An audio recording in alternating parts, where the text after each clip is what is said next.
وہ دن کیسا تھا جب اس دنیا میں وہ ہستی تشریف لائے جسے اللہ تعالیٰ نے تمام جہانوں کے لیے رحمت بنا کر بھیجا۔ اللہ تعالیٰ فرماتا ہے اور ہم نے آپ کو تمام جہانوں کے لیے رحمت بنا کر بھیجا ہے۔ حوالہ سورۃ الانبیاء آیت نمبر 107۔ آئیے مستند روایات کی روشنی میں رسول اللہ صلی اللہ علیہ وآلہ وسلم کی ولادت کا قصہ جانتے ہیں۔ آپ صلی اللہ علیہ وآلہ وسلم کی پیدائش کہاں ہوئی؟ نبی کریم صلی اللہ علیہ وآلہ وسلم کی ولادت مکہ مکرمہ میں قریش کے معزز خاندان بنو ہاشم میں ہوئی۔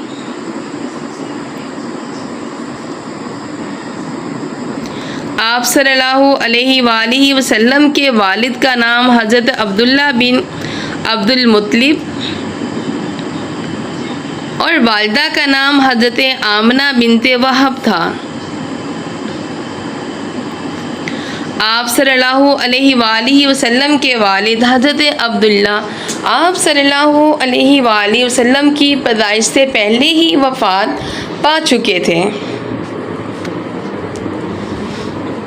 یوں رسول اللہ صلی اللہ علیہ وآلہ وسلم نے دنیا میں آنکھ کھولی تو والد کا سایہ موجود نہیں تھا۔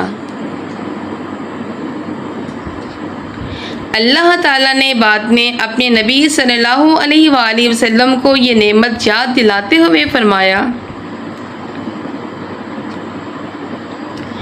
کیا اس نے آپ کو یتیم نہیں پایا پھر ٹھکانہ عطا فرمایا؟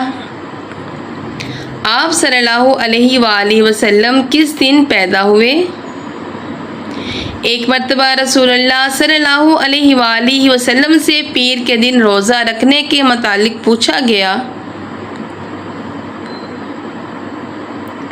آپ صلی اللہ علیہ وآلہ وسلم نے فرمایا، یہ وہ دن ہے جس میں میری پیدائش ہوئی اور اسی دن مجھے نبوت دی گئی یا اسی دن مجھ پر وحی نازل کی گئی۔ صحیح مسلم حدیث 1162۔ اس صحیح حدیث سے واضح طور پر ثابت ہے کہ رسول اللہ صلی اللہ علیہ وآلہ وسلم کی ولادت پیر کے دن ہوئی۔ یہ عام الفیل کا زمانہ تھا۔ اہل سیرت کی ہاں مشہور اور معروف قول یہ ہے کہ رسول اللہ صلی اللہ علیہ وآلہ وسلم کی ولادت عام الفیل میں ہوئی۔ یہ وہ سال تھا جس میں ابرہہ ہاتھیوں کا لشکر لے کر خانہ کعبہ کو منہدم کرنے آیا تھا۔ اللہ تعالیٰ نے اس واقعے کا ذکر قرآن میں فرمایا، کیا آپ نے نہیں دیکھا کہ آپ کے رب نے ہاتھی والوں کے ساتھ کیا کیا؟ کیا اس نے ان کی تدبیر کو ناکام نہیں کر دیا اور ان پر جھنڈ کے جھنڈ پرندے بھیجے؟ سورۃ الفیل آیات نمبر 103۔ لیکن ایک ضروری بات یاد رکھیں کہ رسول اللہ صلی اللہ علیہ وآلہ وسلم کی تاریخ ولادت کے عین دن کے بارے میں اہل سیرت کے درمیان اختلافات ہیں۔ پیر کے دن صحیح حدیث سے ثابت ہے، جبکہ 12 ربیع الاول کا تعین پر اہل علم کا اتفاق نہیں ہے۔ اس لیے مستند بات کو مستند ہی انداز میں بیان کرنا چاہیے۔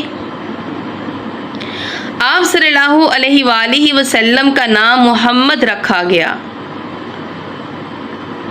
آپ صلی اللہ علیہ وآلہ وسلم کا مبارک نام محمد بن عبداللہ تھا۔ قرآن مجید میں اللہ تعالیٰ نے فرمایا، محمد اللہ کے رسول ہیں سبحان اللہ۔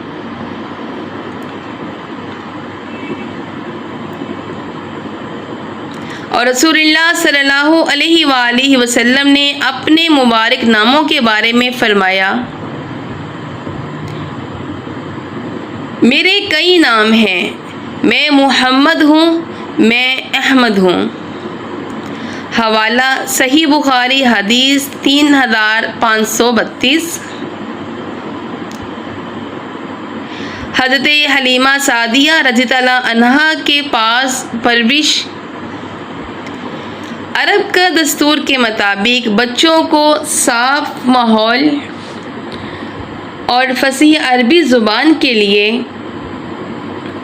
دیہات میں دودھ پلانے والی عورتوں کے پاس بھیجا جاتا تھا۔ سیرت کی معروف روایات کے مطابق رسول اللہ صلی اللہ علیہ وآلہ وسلم کو حضرت حلیمہ سعدیہ رضی اللہ عنہا نے دودھ پلایا، اور آپ صلی اللہ علیہ وآلہ وسلم نے ابتدائی بچپن کا کچھ حصہ بنو سعد میں گزارا۔ اور صحیح مسلم میں حضرت انس رضی اللہ عنہ سے شق صدر کا واقعہ ثابت ہے۔ بچپن میں حضرت جبرائیل علیہ السلام رسول اللہ صلی اللہ علیہ وآلہ وسلم کے پاس آئے، اور آپ صلی اللہ علیہ وآلہ وسلم کا سینہ مبارک کھولا گیا، اور آپ صلی اللہ علیہ وآلہ وسلم کا سینہ مبارک کھولا۔ اس کا حوالہ ہے صحیح مسلم حدیث 162۔ پیدائش کے وقت مشہور عجیب واقعات کا کیا حکم ہے؟ رسول اللہ صلی اللہ علیہ وآلہ وسلم کی ولادت کے بارے میں بہت سی کہانیاں بیان کی جاتی ہیں کہ فلاں محل گر گیا، فارس کی آگ بجھ گئی، یا دنیا کے مختلف مقامات پر غیر معمولی واقعات پیش آئے۔ ان میں سے بہت سی تفصیلات صحیح احادیث سے ثابت نہیں ہیں، اس لیے رسول اللہ صلی اللہ علیہ وآلہ وسلم کی عظمت بیان کرنے کے لیے غیر ثابت واقعات کی ضرورت نہیں۔ بے شک یہ ویڈیو ماشاءاللہ دیکھنے والوں کو بہت پسند آئے گی، کہ اس میں نبی پاک صلی اللہ علیہ وآلہ وسلم کا ذکر ہے اور سننے والے کے دل کو سکون ملتا ہے۔ تو آپ ہماری ویڈیو کو دیکھنے کے بعد ہمارے چینل کو سبسکرائب کریں، ویڈیو کو لائک کریں، شیئر کریں، تاکہ یہ خوبصورت باتیں نبی پاک صلی اللہ علیہ وآلہ وسلم کے بارے میں ہر انسان تک پہنچ سکے، اور وہ ان کو سن کر اپنے دل کو نبی پاک صلی اللہ علیہ وآلہ وسلم کی محبت میں منور کر سکے۔ اللہ تعالی ہم سب کے گھروں کو آباد رکھے اور ہم سب کے گھروں کو جنت کا گہوارہ بنائے۔ آمین ثم آمین۔ اللہ حافظ۔